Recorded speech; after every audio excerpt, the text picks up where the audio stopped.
This video may be recorded to help in training for customer service. Stay on the line while we queue up The Daniel Natal Show.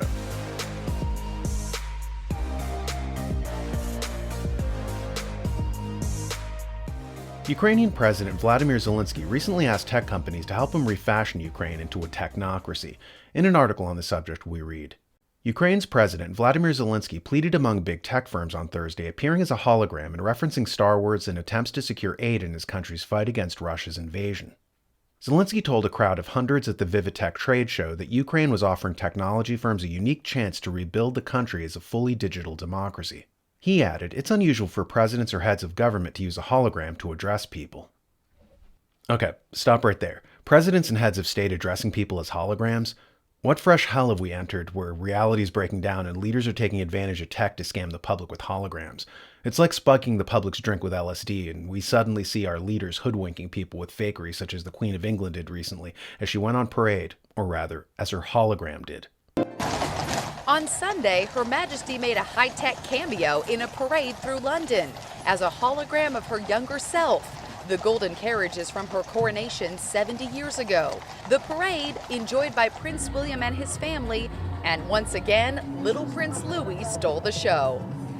If you think that this usage of tech seems far-fetched, watch Dave Nussbaum talk about his company's hologram booth here. I've always found most exciting about the hologram effect and hologram illusion industry is the ability to beam anybody from anywhere to anywhere in real time.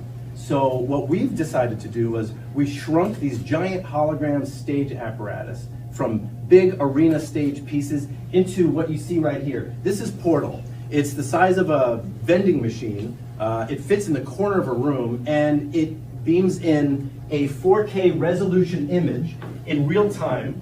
You can create, you can beam anybody from anywhere to anywhere in real time. And when you're looking into the camera, you're looking into your audience's eyes. Perhaps usage of such a booth led to the perplexity of the faithful recently when they thought they were watching the Pope address a crowd, and then he suddenly winked out.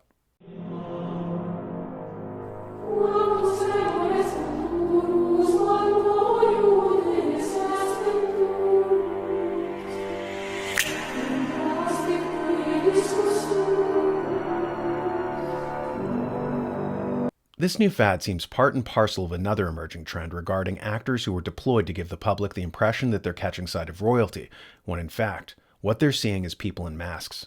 See here. Here we can see a public appearance by Prince Harry and his wife Meghan Markle. See if you can spot anything unusual.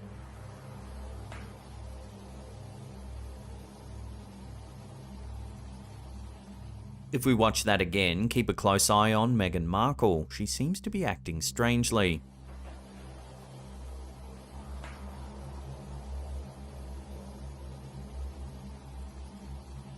Some viewers have noted that she almost looks robotic. She moves strangely and she seems to have a blank look in her eye.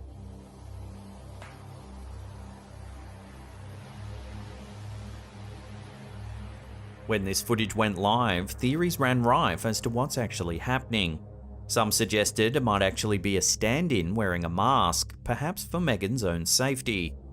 If this seems like a strange development, consider former CIA asset Jana Mendez, who was in charge of making realistic-looking masks for the government. My name is Jana Mendez, and I was chief of disguise at the CIA.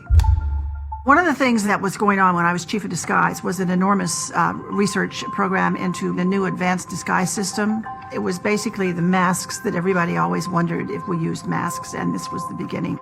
This is a series of photographs of when I met George H.W. Bush in the Oval Office and revealed to him that I was briefing him wearing a mask.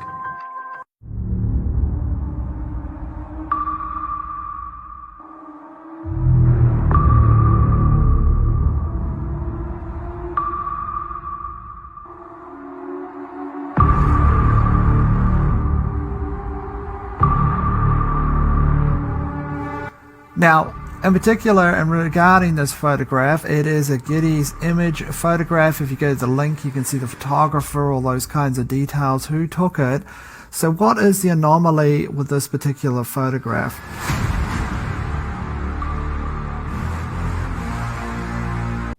Tell me you're a figurehead, without telling me you're a figurehead.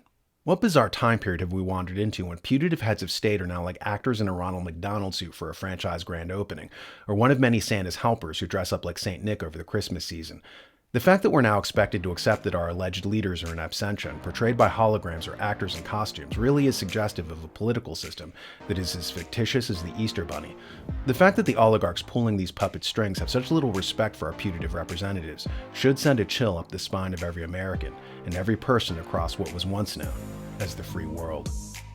If you've gotten this far, you must be partial to our content. If you haven't already, head over to thenewamerican.com and subscribe to our print magazine published twice a month in print and daily online. It's the essential news source for freedom-loving Americans.